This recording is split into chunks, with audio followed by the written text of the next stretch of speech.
So here we go with the next one. Once again, I'm going to use Skysports F1 YouTube's channel as the source of their video that they've put out to explain information to the world. I'd like you all to go onto their channel and look at this video. It's called Explained, the FIA's regulations and the likelihood of another Mercedes appeal. So this is something put out by Skysports F1. I'm trying to see if it actually gives a date for it.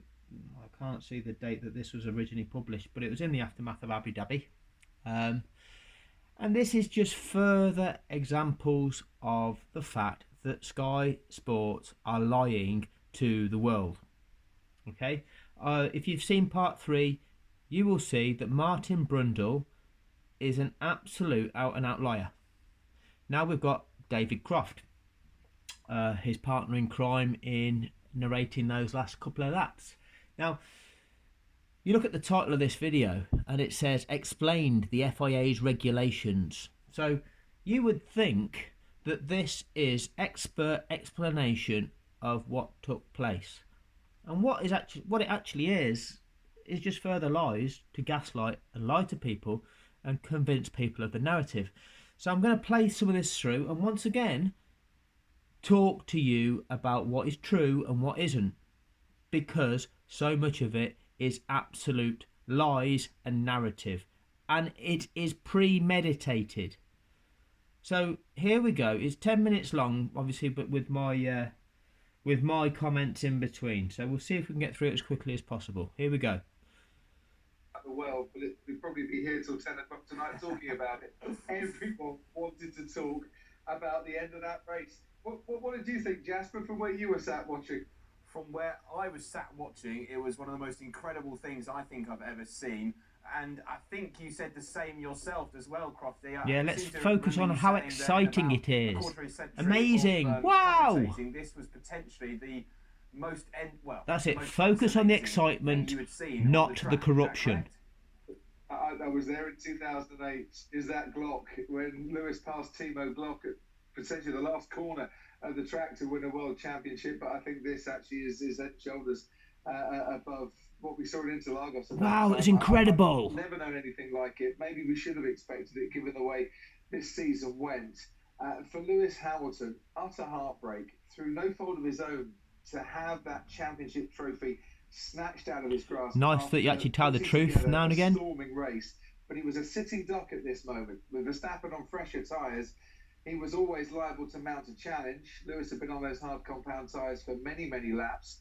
He couldn't come into the pits behind the safety car. He would have given up track position. Red Bull would have stayed out. They couldn't take that risk at Mercedes because we didn't know if we'd get another lap of racing in. So there you go. That's quite simple, isn't it? That Mercedes couldn't pit because they'd lose track position and they didn't know if they'd get any laps of racing in.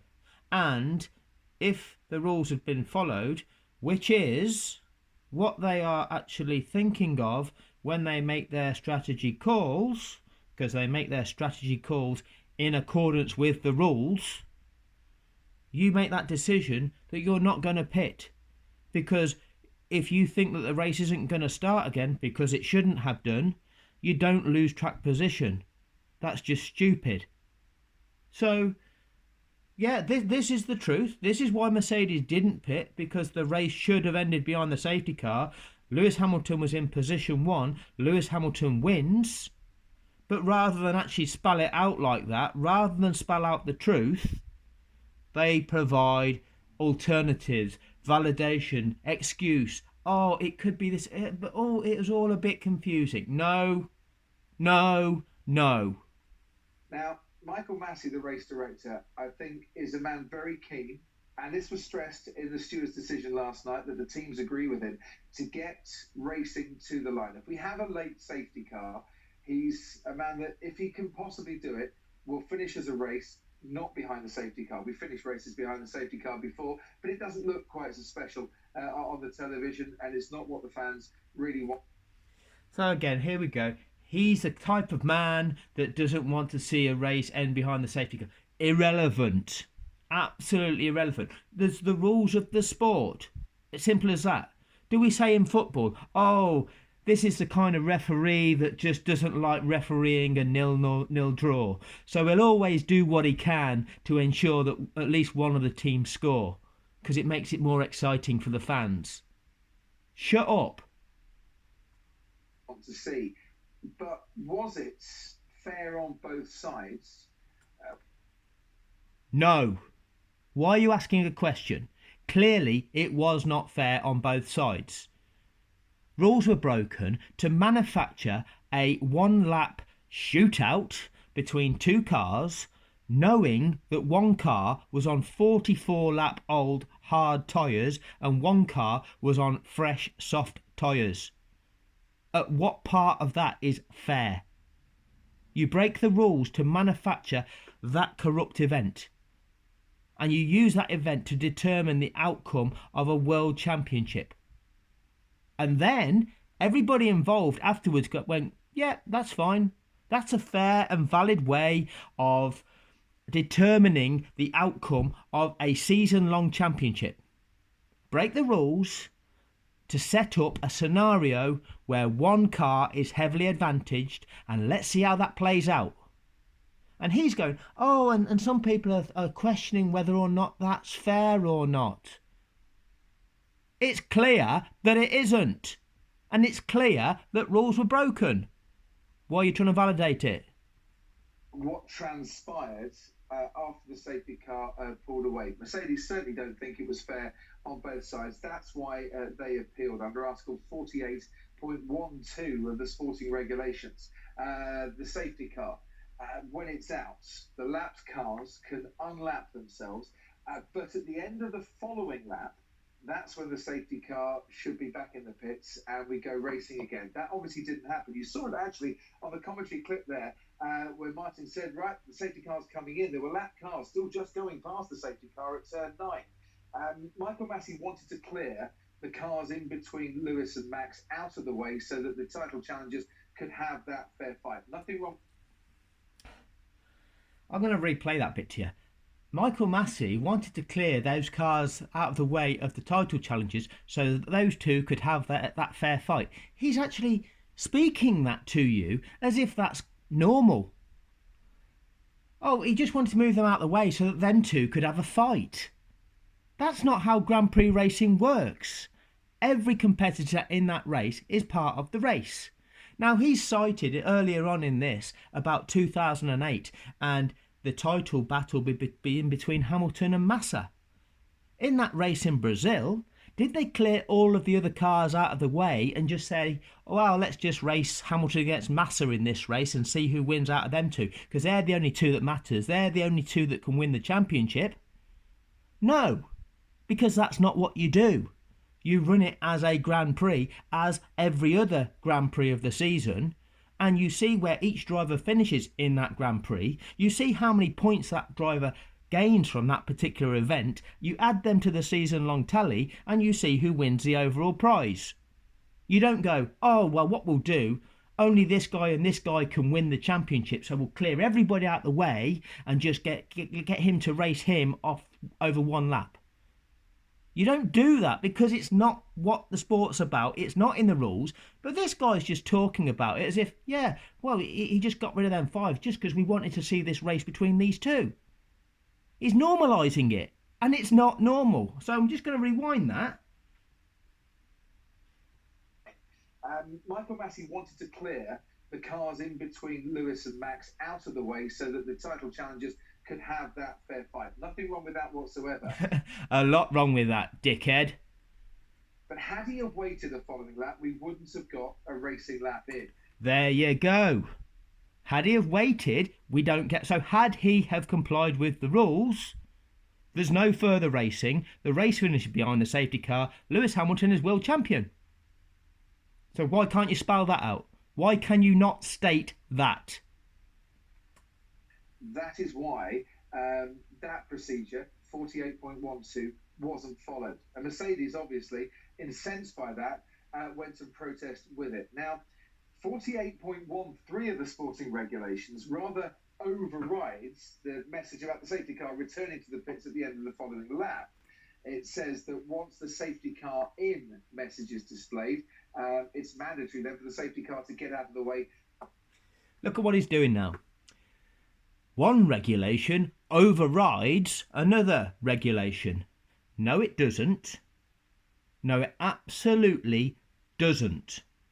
Them regulations are an order of events, a sequence of events.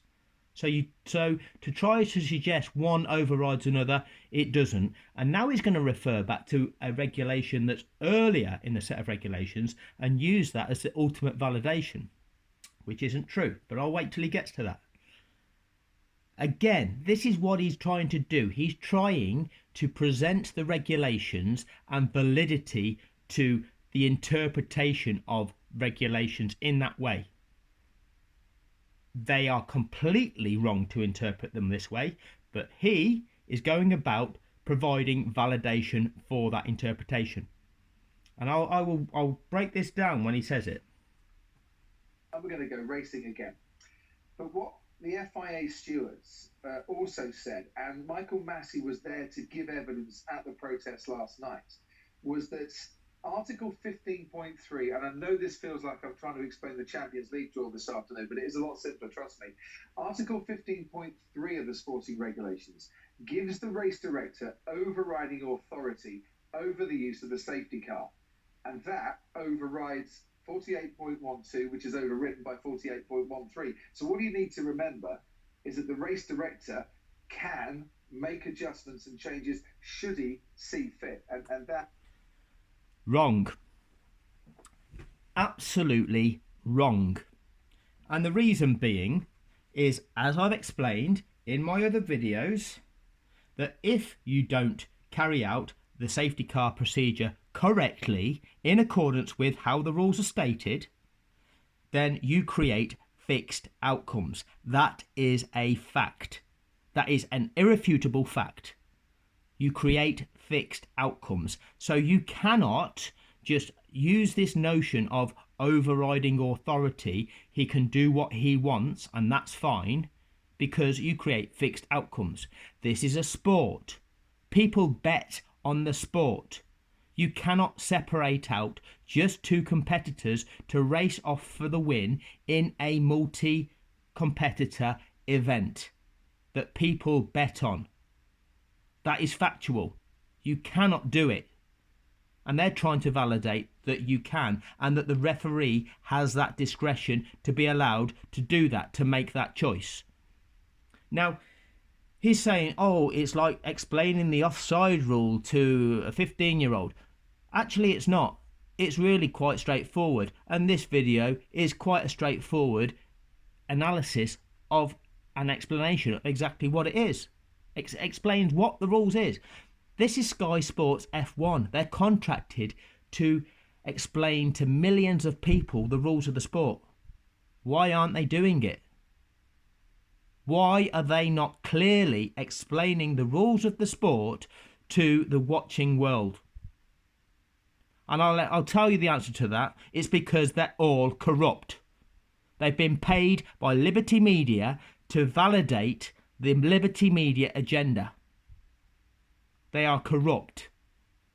And the only people that are actually speaking the truth get fired, like Johnny Herbert. No longer works for Sky Sports, and there's a reason for that, because he tentatively spoke his mind rather than the narrative. And that's the truth of the situation. Now, this notion about the race director's overriding authority. In a game of football, before the introduction of VAR, it always used to be the referee's decision is final. But that didn't extend to a foul being committed on the halfway line and the referee awarding a penalty. If a referee had ever done that, there'd be uproar. None of the commentators, Sky Sports Football, Sky Sports Premier League, they wouldn't have their commentators going, oh, wow, the referee's decision is final. The referee's got overriding authority to be able to do that. They'd be calling it out. They'd be calling out as corrupt.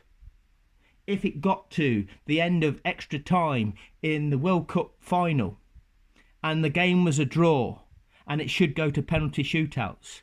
And one team had 11 men on the pitch and the other had had two men sent off, so they'd only got 9 players left. And there'd been all the stoppage time played. But rather than blow the final whistle to take it to a penalty shootout, if the referee looked at the situation and goes, just play another 10 minutes and hopefully this team that's got 11 players significantly advantaged will score. And he plays that 10 minutes and they score. Does anybody say, well, it's the referee's decision's final? Or do they look at the situation and go, he's clearly corrupt?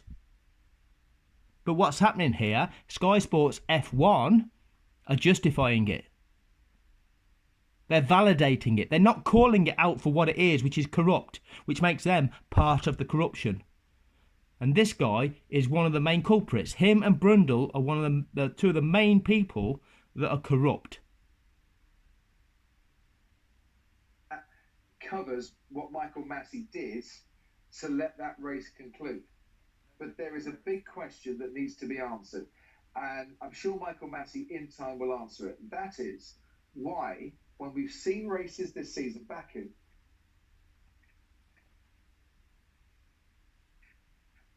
albeit at a higher speed, faster part of the track, when Max Verstappen crashed, we had a red flag. And we had 2 laps of racing to the checkered flag after that red flag. Why wasn't the red flag shown last night?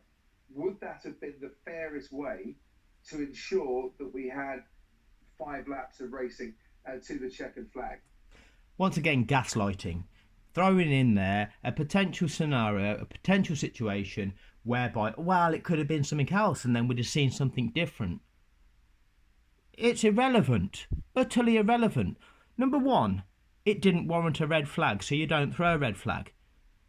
So, I've told you before, the reason you throw a red flag is if the track is blocked, if somebody is injured and you need to get the emergency services on the track, if the crash barriers are damaged and you just cannot clear that up and repair them in a timely manner. But if an incident takes 5 to 6 laps to clear up to resume racing, you deal with that incident with a safety car. And that's what this incident was. But they're suggesting, well, why didn't we red flag it? Well, because that's not what you do in any of the race. So let's not try and propose that as something that could have happened here. A red flag was not applicable, but they keep throwing that into the mix to divert people and say, oh, well, there could have been another solution, but this is the other one, so we'll just have to accept it. No, don't divert people with that. It's not applicable. Learn the rules, educate people with the rules, rather than lie to people, so that people understand, rather than being gaslighted, which is what you're doing to them. And then people will see and have the knowledge about what is applicable and what isn't. It would have meant that both Lewis Hamilton and Max Verstappen could have had a free change of tyres. It would have meant that one car didn't have the advantage over the other. We would have had a standing start. And I think both teams would have accepted that. Lewis Hamilton had a... Yeah, so you've just made this fake scenario up. What we had was the Abu Dhabi Grand Prix, which is a Grand Prix raced over 58 laps between all of the 20 competitors. What you're suggesting is, actually, let's just have a 5-lap race-off. Well, if that's all you want, why didn't we just do that at the start? Because that's not what the sport is. It's called Formula One. They are contested over Grand Prix, which is an event which is over a given number of laps or 2 hours of racing, and we see who has the ability to get to the end of that race in first place. It's not just a 5-lap little shootout or race-off, nothing like that, but you're always proposing that these are potential scenarios. Again, you are trying to divert people. You're trying to throw into the mix different scenarios. Let's get back to what we are actually watching here. The 10-second lead wiped out through no fault of his own. Max Verstappen 12. and Red Bull played a clever strategy decision. You keep calling it a clever strategy decision. It's not that clever when you have stopped twice, you're on hard tyres, you're 12 seconds behind the leader, and you've got 3-lap cars in between you with 5 laps to go. It's not that clever. A safety car situation arose. The leader couldn't pit because he'd lost track position, and the likelihood was that the race was going to end up behind the safety car, so he didn't need to pit. The second place car wasn't going to get overtaken if he went in and out of the pits because he got enough of a buffer over third, so he gambled on the off chance that the race did restart. So it was a gamble. It's nothing to do with clever strategy, but you keep trying to propose that Red Bull were in some way clever. Absolute lies. Mercedes weren't in a position to do, but there was no red flag. And if we go back to our coverage on Skysports F1... No, because it wasn't a red flag situation. Sure. Told Karun Chandhok, after we speculated about a red flag, because we'd seen Kimi Raikkonen crash at turn 14, that there would be no red flag for crashes at turn 14. So was that his... He's just said, Michael Massey told Karun Chandhok there would be no red flag for crashes at turn 14. What a ridiculous statement that is. Nobody can predict a red flag situation. Nobody can predict the nature of any crash at any turn of any circuit, and whether or not a crash of any description will warrant a red flag or not. Why is there even a discussion about turn 14 and the notion of a red flag? What is going on there? Why is Karun Chandhok asking about turn 14 and will there be a red flag if there's a crash at turn 14? What? That is disturbing. But you cannot say, as an official in a motorsport event, if there is a crash at this turn of the track, we will not throw a red flag. It is impossible to make that statement, because until you know the nature of the incident, you cannot determine what measures you are going to take to deal with that incident. If there had been a multi-car pile-up and the track would have been blocked, you have to red flag it. If the driver had been in severe peril, you red flag it. If the crash barriers had been damaged so that you have to repair them to ensure that nobody else is injured in the same area later on in the race, you red flag it. So what a statement that is. It's ridiculous. Mindset going into the final race. Now, that sounds like I'm being hypercritical over the race director. I'm not. I think Michael Massey is a fine man. I've known him for many years now. He's always been very open and honest whenever we've had discussions. What I would say about Michael Massey... So you guys love using these terms, open and honest. And you don't even know the meanings of the word. You just do the opposite of open and honest. You are lying, you are filthy, and you're snakes, the lot of you. Skysports F1, you are filthy and you are corrupt. He is overworked and understaffed and undersupported by the FIA. He is the race director of Formula One, but that is not his only job. He has a huge amount of responsibility for single-seater championships around the world. He needs help. The FIA needs to support Michael Massey. Yeah, let's come up with a list of excuses for Michael Massey now. The bottom line is, the guy got the job as the premier official in motorsport. If you're not good enough, you shouldn't be there to do it. Simple as that. If you're chosen to referee the World Cup final in football, in rugby, in cricket, you're given the job because you're deemed good enough. Let's not make excuses for these people. And if you're not good enough, you're not good enough. You shouldn't be in that position. So all these other side issues that you're quoting, you're making excuses for failure. That's not good enough. This is supposed to be the premier form of motor racing in the world. That's what you sell it as. So why have you got a substandard race director that can't cope with doing it? Why have we got organisations that are actually administering the sport that can't do so? Not good enough. And it's not an excuse. but you're trying to make it excuse. You're trying to make people sympathise with inadequacy, or actually the true nature of this is it's corruption, and you're trying to make people think that it's just a mistake. Charlie Whiting always had Herbie Blash by his side, very experienced in Formula One, former mechanic, along with Charlie many years ago. But Charlie and Herbie were a team. Michael Massey needs a team around him. Formula One contributes the biggest source of income to the FIA, and the FIA need to start supporting Formula One. And a race director who is overworked, who's barely had a day off this season, has put on a... Here we go. Formula One contributes the most income to the FIA. So who's got who over a barrel? Who owns Formula One? Oh, well, that would be Liberty Media. And Formula One gives the FIA the most income.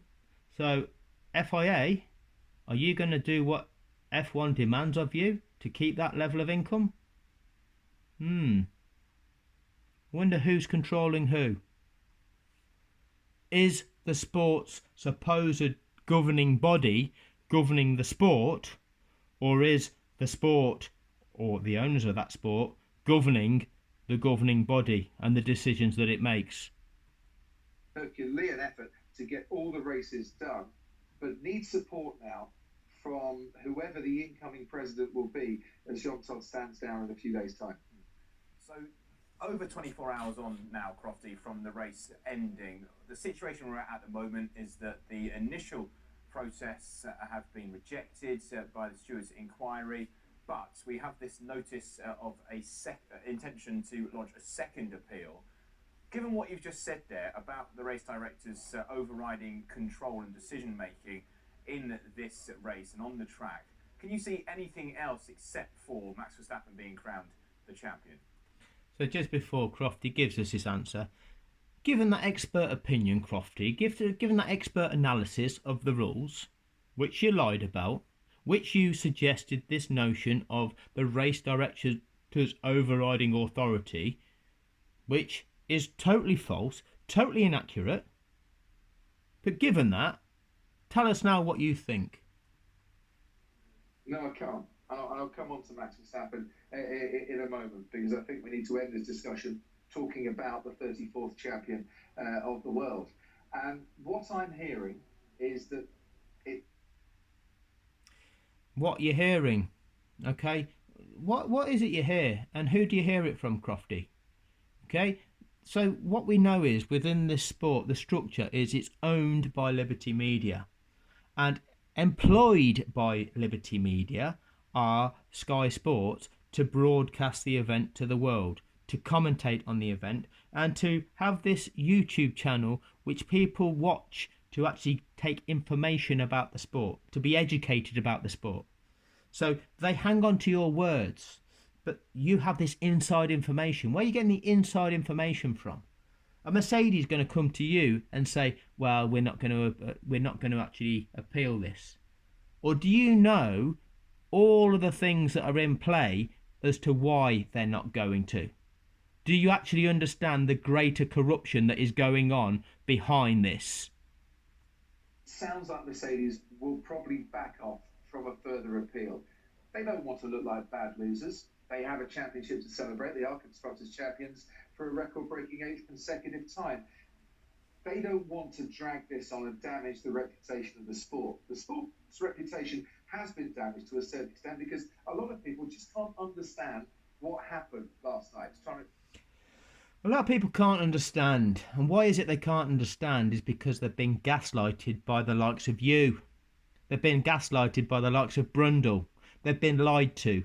When it's quite simple to explain what has taken place, that it is wrong, that the rules have been broken, and that the outcome of that event and the World Championship has therefore been manufactured, rather than explain it in simple terms, you actually make excuses and you lie. And you do so because that's what Liberty Media pay you to do. And because Johnny Herbert has actually said things that are a little bit different to that, he's paid the price. But you guys, you're quite happy to keep spinning the lies of Liberty Media to keep your seat on the F1 gravy train. That's how dirty you are. Trying to explain the offside rule to your young kids. You know, No. Instead, you lie to kids. There are hundreds of thousands of people in this world that try to educate children. And they watch Formula One and they listen to the likes of you bastards, which is what you are, lying to kids. You are filthy bastards for lying to children. Gaslighting filthy individuals. The damage you're doing to this world, the damage you're doing to the values of society is disgusting. it takes a few steps to get it right. But Mercedes don't want to appear bad losers. They just wanted to give the man they think should be champion the best chance of being champion. They felt robbed by what happened. So rather than present that, oh, Mercedes feel this, Mercedes feel that, and they felt that Lewis should have been champion, and they feel that they're a bit robbed. He was. Let's be factual about this. He was. Lewis Hamilton had the greatest comeback ever seen in the sport. The season was contrived against him to give Max Verstappen every possible advantage to try and make him champion. Lewis Hamilton and Mercedes still came back. They did everything they had to do, and the sport then cheated them out of the title. That's what happened, and you are validating that. You're paid to validate that, and that's what you're doing, and you're lying. To put it into simple context, Here we go. if it was to go to the FIA Court of Appeal, Mercedes would have to overturn the result of the stewards, the result of the race, and the result of the championship. That is a pretty big ask. You just have to overturn the fact that it was wrong. So you have to overturn one thing, and that overturns everything else. Was it wrong? Yes, it was. So the right thing was that Lewis Hamilton won the race. Lewis Hamilton won the race. Lewis Hamilton won the championship. You're not overturning three separate individual independent events. You're overturning one thing which was wrong, and by overturning that, he wins a race, he wins a world championship. So don't try and present it as being more complex than that. I can't see it happening. What do you know, Crofty? What do you know? Why can't you see it happening? Well, it's because you know it's contrived, you know who's behind it, and you know what's going to happen. You're party to the corruption, you're party to the Liberty Media agenda. You know that all the other teams are too, because they were all affected, but they didn't complain. They kept quiet.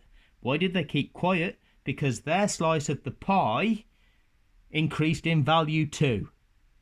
As the Liberty Media value increased due to the increased popularity of F1 over the 2021 season, because the manufactured drama attracted new fans, everybody got richer, so everybody shut up. And you just are paid to validate it. You're the face to convince people, oh, it's all okay. It's corruption, it's cheating, it's race fixing, it is fraud, and you are party to that fraud by trying to convince the masses that, oh, it's all fine, it was just a little bit controversial. No, it's a fraud. I don't think there is a precedent for three big decisions or three big events like that to be overturned. I don't think Mercedes will continue on with this appeal. We'll hear, and we've got until Thursday to do that. But what upsets me most of all, as someone who's worked in Formula One now for 15 years, who's commentated on 300 plus races, who absolutely adores his job and adored bringing the excitement and the passion to a massive audience. I'll tell you, before you tell us what upsets you most of all, Crofty, I'll tell you what upsets me most of all, is that a company that is presented as being a authentic broadcaster that people believe in, that are presented as being a company to be believed, and that there are people such as yourself and such as Martin Brundle, who is presented as an expert with 12 years of experience as a driver and 25 years of experience as a pundit. It upsets me greatly that you lie to the world. It upsets me greatly that you are lying to the new followers of the sport. You are lying to them. You lied all season. The way you described the type of manoeuvres that Max Verstappen was getting away with and not being punished for, and what you have described about the rules and the interpretation of regulations, they are total lies, and they are done so to validate an agenda, and that agenda is to grow the wealth of the sport. That's not sport. That's not sport, that's money. It's done solely for money, nothing to do with sport. So the channel is called Sky Sports. What we saw wasn't sport. It was manipulated. It was done for the purpose of making money. It was fraud. And you are showing your integrity. Brundle shows his integrity, which is zero. And you're lying. You're lying to the kids. These kids have invested in watching the sport. They get excited by this, and you're lying to them about it. You are disgusting. Last night, not just in the UK but around the world, is that people think it's a bit of a fix. It's not a fix. Yes, it is. A mistake was made by Michael Massey in not throwing that red flag, but it wasn't manipulated and it wasn't a fix. You're just telling us it wasn't manipulated, it wasn't a fix. Okay, so in the 5 laps under the safety car, what footage did we see? We saw F1 TV, who manufacture the global feed that we all see, setting up a narrative. We saw you, Crofty and Brundle, speculating, but will we see any more racing? But will we get any more one racing lap? But will they let the lapped cars go through? Well, they don't necessarily have to let the lapped cars through. Well, yeah, they do, but you're speculating that they don't.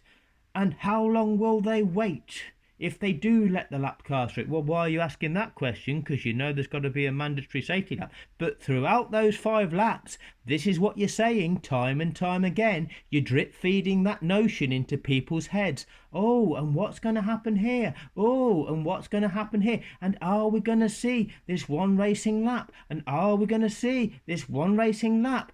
And it's not fixed, and it's not fixed, and it's not fixed. Rightio. Where's the narrative? You know what happened. You're just part of the system that is here to convince people that they saw something that was really exciting. That thing that it was really exciting was contrived. It was manufactured. The TV footage set the narrative. You were paid to convince people of that narrative. And now you're on the TV telling people, oh, it wasn't fixed. Believe us, it wasn't fixed, because we're authentic. We're Skysports F1. We're not going to lie to you. It wasn't fixed. You're filthy. But for people to feel that way, that saddens me today, because I love this sport and I love trying to bring it to the biggest audience that is humanly possible. And also... You love this sport. I don't care whether you love this sport or not, Crofty. You're a man with no integrity. You know what you've done. You know what Brundle has done. You know what Sky Sports F1 have done. And you've done nothing about it other than take your paycheck. You're a mercenary. That's all you are. You're a mercenary. You do what they pay you to do. It's very harsh on Lewis Hamilton, who has been hugely magnanimous in his reaction to the disappointment of losing out on that chance to be the greatest of all time. He's not lost out on that chance to be the greatest of all time. He is the greatest of all time. He is an 8-time world champion. He has won 104 Grand Prix. Simple as that. So I don't care what you say. He's the greatest of all time. and his statistics back that up, even though you're trying to rob him of a title. And to do that to a competitor in sport, the greatest of his sport, is disgusting. And the fact that we know that this is a rich white man's sport typically, and Lewis has come into that sport and blown everybody away, well, it does say a lot about the people in the sport that they're willing to do that to limit Lewis Hamilton. You're filthy, you're disgusting, you know what you are, and bit by bit more is going to come out. So this video, I'm going to end this one now. I could do 20 or 30 of these, because everything that Sky Sports produced in the aftermath of Abu Dhabi and everything they subsequently spoke about Abu Dhabi throughout the 2022 season, I could rip apart like this. Because it's all lies, it's all smokescreen, it's all fake validation. If you actually watch Duel, that was an exercise in human conditioning and propaganda. It is so contrived, this event, that once you start breaking it down and once you start identifying what these people are doing to try and convince people to accept the narrative, you will just see quite how corrupt these people are. Johnny Herbert is the only person that has tentatively, and I say tentatively because sometimes he has still had to toe the line, but he's tentatively challenged the narrative by saying this was wrong, this should never have been. He's lost his job. Now we're seeing Ben Sulayem, and he's coming out with some of the things that he's now being made out to be some loose cannon. But there's a reason he's saying some of the things, because when he feels targeted himself, maybe he's going to say, hey, don't target me because I've got information on you guys, and that's going to come out soon. This will all be unravelled. This is going to get unravelled, and some of these people are going to need to face jail sentences. This is disgusting what is going on, and this is media corruption, this is sporting corruption, this is fraud, and there needs to be consequences. And this man, along with Brundle, is disgusting.